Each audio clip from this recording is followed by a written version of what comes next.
За тэгээд одоо хэвлэл мэдээллийн хэрэгслэр янз бүрийн юм явж байна. Би одоо уг нь бол мэдээлэл хийцэн өөрийнхөө одоо мэдж байгаа хүрээндээ мэдээлэл хийцэн байна. Янз бүрийн байдлаар одоо гүтхэн харлуулах улс төртэй холбоотой ийм асуудлууд зүйлүүд нэлээдгүй явж байна. За Бонслмаа гишүүнтэй жишээ нэг анги гэл ингэж байна. Тийм юм бол байхгүй. Нэг анги гээд одоо тэр анх цул гэж сэтгүүлч бичээд тавьдсан байлээ. За би бол бас одоо хуулийн байгууллага шалгуулахаар иргэнээрээ олцсон өгж байгаа гэдгээ нэгдүгээрт хэлье. За хоёрдугаар асуудал бол таны асуусан асуудал манай дүү одоо 40 гарсан хүн Монгол улсад одоо эрхийн дагуу бизнес хийж байгаа. За би бас урднч мэдээлэлтэй хэлсэн. Ерөнхийдөө бол одоо 40 гарсан хүнийг би одоо заад зүглөөд явна гэж байхгүй. Бизнесийн хүрээлэл одоо Монгол улсад бас жижигвтер шүү дээ. Бүгдээрээ хоорондоо биенээ таньдаг улсууд байх уугүй юу би араас нь мөшгөж мөрдөөд явдаг ийм ч хүн биш. Тийм учраас одоо ямар хамааралтай ямар асуудлууд байгааг нь манай дүүгээс та нар тэр компаниас очиж өөрснөө асууцгаа. Миний хувьд бол одоо мэдэх юм бол ердөөлийн энэ асуудлаа ч гэсэн би одоо уржиг дээр мэдээлэл ихтэй өгсөн шүү дээ. Тэр компани танд сонгуулиар хандив өгсөн байна л да. Таны сонгуулийн хандивын тайлан дээр мэдээлэл нь байна шүү дээ. За. Хандив өгсөн байна. Хин дээр над дээр үү?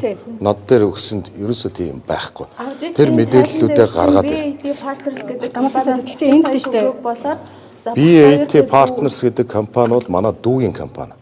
Тэгээ манай дүү бол надад мэдээж одоо хуулийн хүрээнд 30 сая хүртэлх төгрөгийн одоо хандивыг өгсөн байгаа.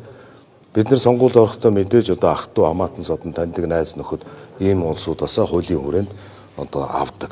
Түүнээс биш би та нарын яриад байгаа та бүхний яриад байгаа тэр одоо зам амтай холбоотой нэрэн чи өглөө тэр компаниас авсан зүйл бол байхгүй гэдэг аль биесээр хэлээ. За та шүүхэл хэмжил гад ямар юу гардгоомж гаргаж байгаа юм бол худал мэдээлэл тараасан гэдгээр би одоо бас харьяалах хуулийн байгууллагад өгч байгаа. Гэхдээ одоо энэ таавар одоо 300 гаруй мянган хүнийг төлөөлж гисэн нийтийн албан тушаалтан энд одоо таны хамаарал бүхий одоо төрсөн дүүч одоо хамаарал бүхий иргэн болно шүү дээ.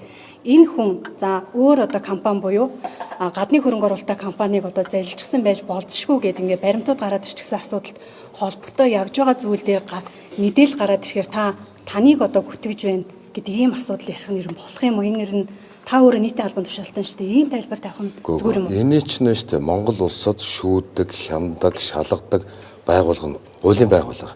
Тийм учраас тэр хуулийн байгууллагаараа шалгах хэрэгтэй.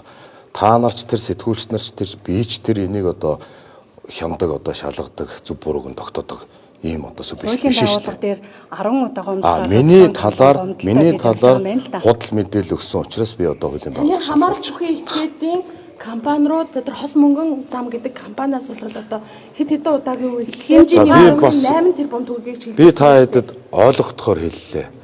40 гарсан хүн миний төрсөн дүү хамаарал бүхий итгээд гэхдээ энэ хүн маань танд ямар тайлбар өгч байна? Мэдгүй би уулзаагүй. Тантай холбоотой мэдээлэл гараад та шүүхтний хэмжил гаргаж байгаа бол эхлээд дүүгээс энэ ямар учиртай гэдгийг асууж тодруулаагүй мó. Тэр хүн чинь тустай хүн. Тийм учраас би тэр хүнтэй ярих ямар шаардлага байхгүй.